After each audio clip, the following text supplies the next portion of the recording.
Hi everybody, today Paola Castañeda, Jacob Rodriguez, Tania Romero, Harry Raicosa, Laura Ramirez, and me, Gloria Mondragon, are going to talk about theories of persuasion.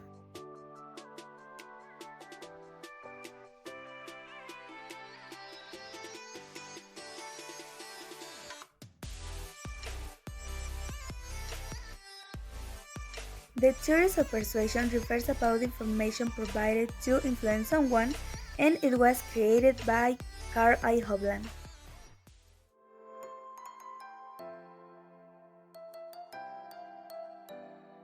Social judgment theory.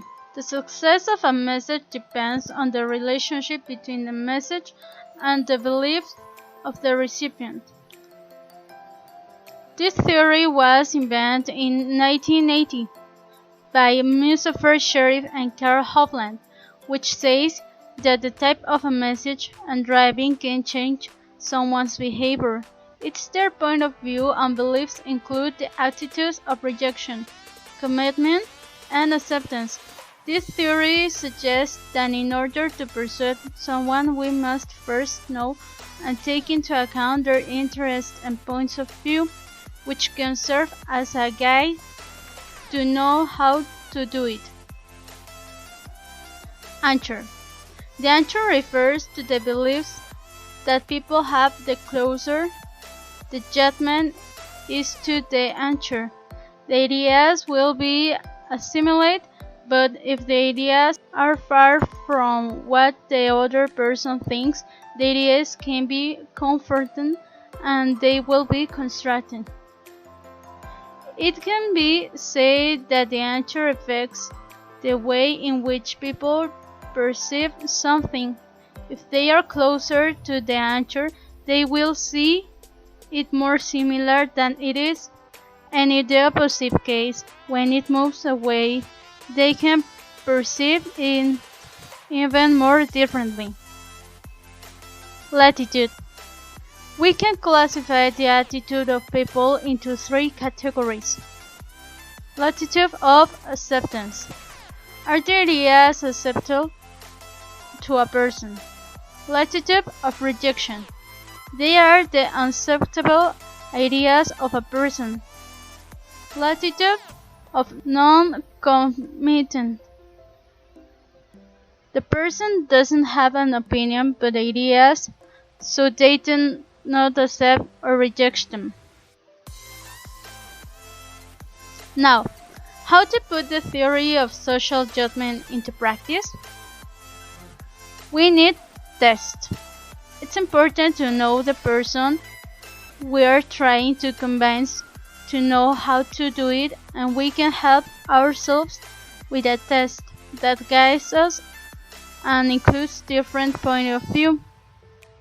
Note: the bigger the person's ego on the subject, the more likely they are to reject an opposite opinion. It's important to remember that ego also plays an important role in the theory of social judgment, since the person may think that an issue is very important, and this makes it possible to identify with it and give it meaning.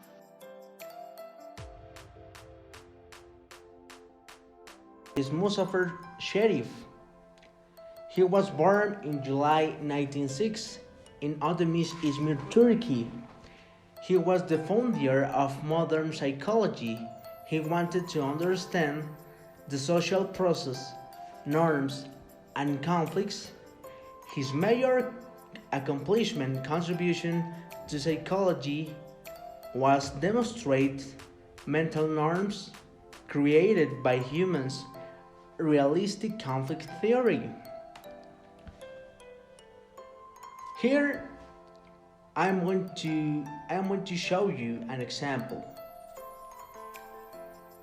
The social judgment theory has three components of attitudes. It is the ABC of attitudes. The first is the affective component, and this component express feelings. For example, I feel good about myself when I drive a BMW. The second, the behavioral component is the action toward object. I will buy a BMW next time. The cognitive component talk about beliefs. I think BMWs are quickly cars.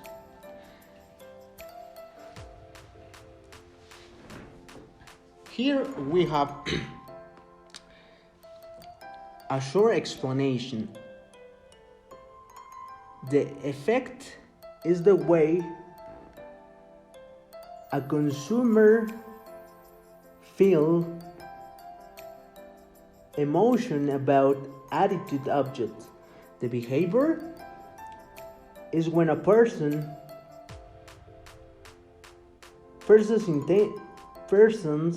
intentions to do something with regard.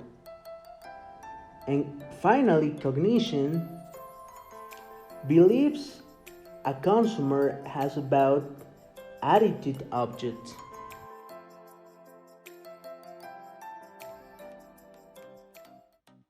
Cognitive Dissonance Theory, CDT, is an old and respectable theory, but at the same time is still under construction. One can acknowledge the impressive contribution of this theory to psychology, but one cannot avoid recognizing that many critical questions remain and many methodological deficiencies are obviously represented.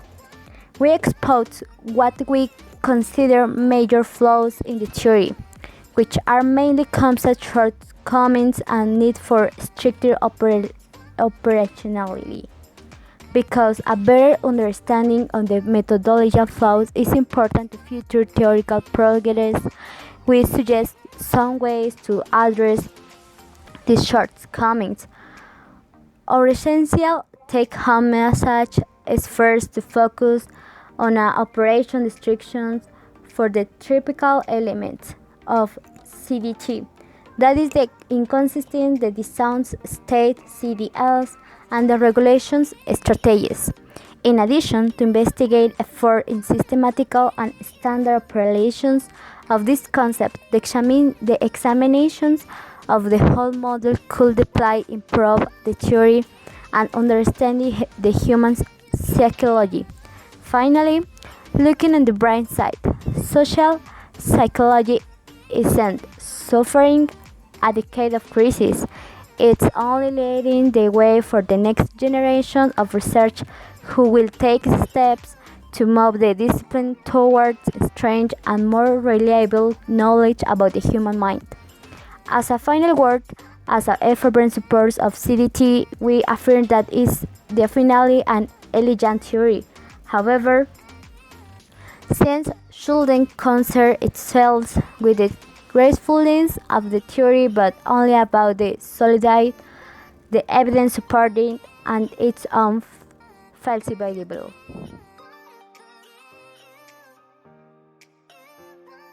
Leon Festinger and Joel Cooper. He was one of the most influential social psychologists. He is ranked as fifth most eminent psychologist, and not just social psychologists, but psychologists of the 20th century, just behind names like B.F. Skinner, Piaget, Freud, and Bandura. He maybe was more familiar with his psychological theories, which include both cognitive dissonance and social comparison theories. These theories essentially cemented Festinger's legacy within the domain of social psychology. Joel Cooper received his BA from the City College of New York in 1975 and a PhD from Duke University in 1969. He joined the psychology department faculty at Princeton University in 1969, attaining the rank of full professor in 1978. Professor Cooper major research focused in an attitudes and attitude change, particularly as they relate to the process of cognitive dissonance. His recent work examines vicarious experiences of dissonance.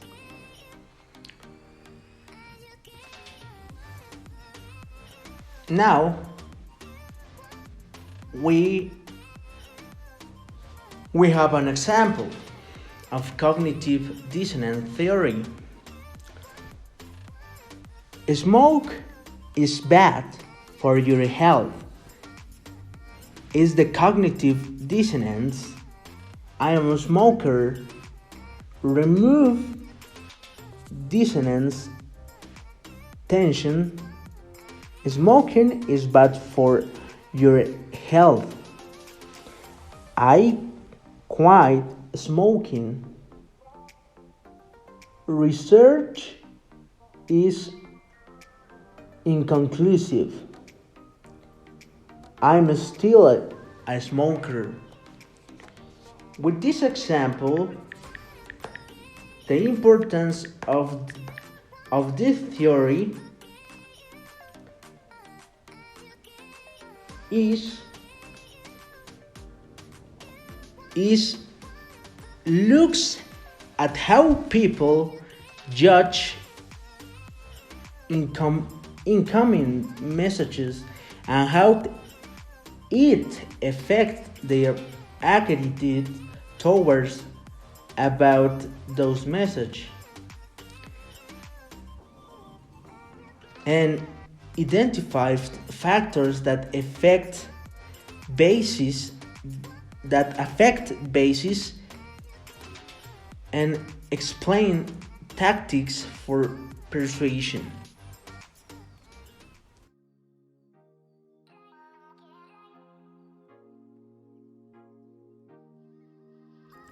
Persuasion occurs internally.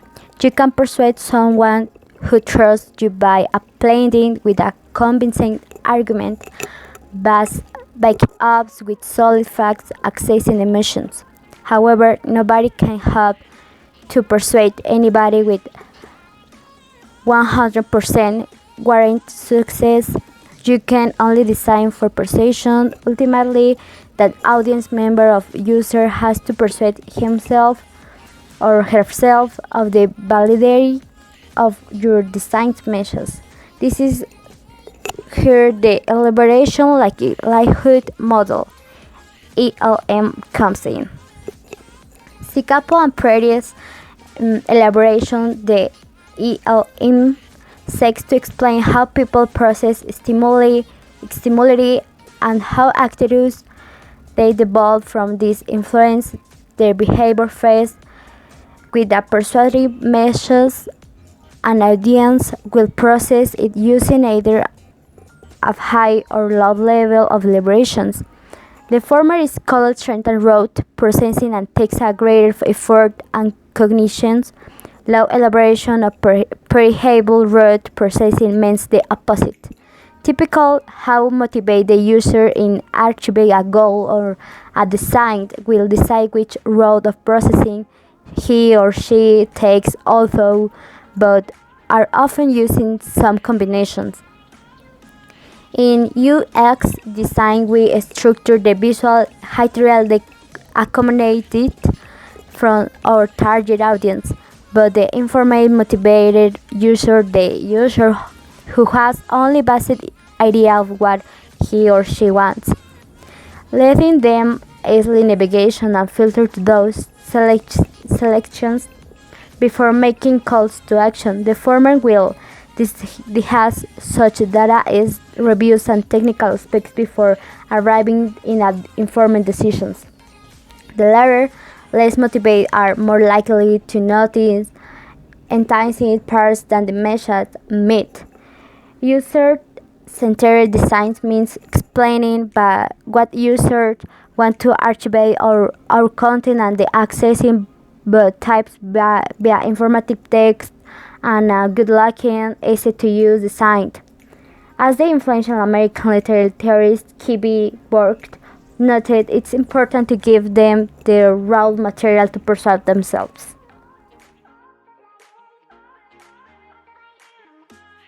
Is Richard E. Dowler Petty. Petty received his BA with high distinction and psychology from the University of Virginia, psychology from Iowa State.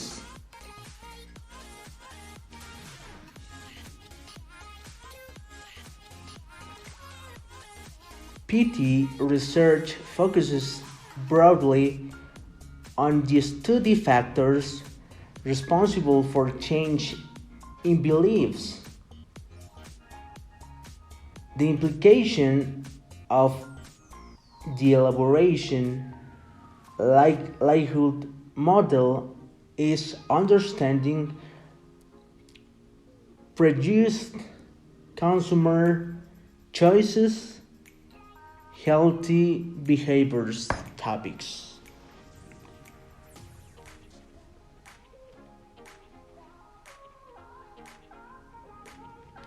For example, we have an example. A central part, thinking logical. I need a car. The price is great. High performance. Top car of the year. Peripheral pot. Cause fear, desire. I just need a car.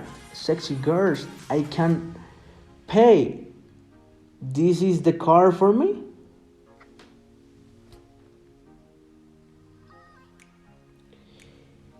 With this example, I can say that this theory make people elaborate a persuasive argument, listening carefully and thinking about the logical behind the message. I am persuaded. Is argument logical? Or the argument is reliable?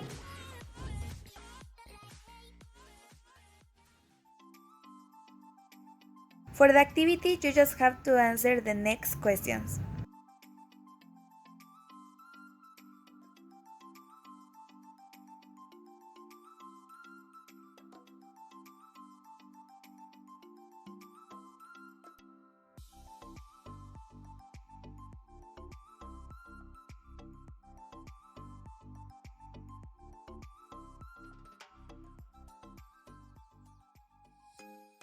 In conclusion, the three theorists say they use To persuade the people, we have to anticipate the possible attitudes, values, beliefs, and we have on others so that we have opportunities to persuade to change certain behaviors, beliefs, and values, as in the same way they to use there are several steps or suggestions to persuade more effectively.